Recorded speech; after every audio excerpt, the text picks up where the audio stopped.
What's up guys? Welcome back sa aking YouTube channel. Kung bago ka dito sa aking channel, gusto nyong matuto regarding coins at banknotes, click nyo na guys yung subscribe button at saka notification bell para updated po kayo sa mga videos na i-upload ko.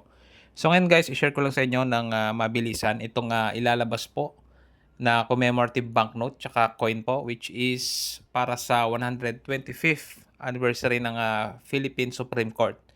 So, ang bago din dito guys is meron siyang design sa kabilang side na vertical. So, makikita niyo po sa picture. Ganyan po yung kanyang magiging design. Tapos, 3,000 po yung kanyang denomination.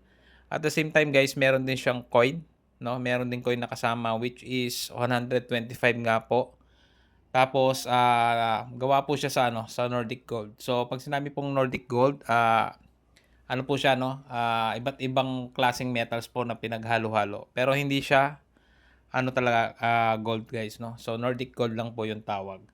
Ngayon guys, itong coin na ito is sa pagkakabasa ko sa ano guys, sa post nila is mabibili po possible sa mga BSP stores at the same time sa mga Supreme Court or sa Supreme Court gift shop, no, as a collectible item. So itong coin din na ito guys, tsaka banknotes ay may kasama ding mga stamps. Ayan, gaya po nitong nasa picture.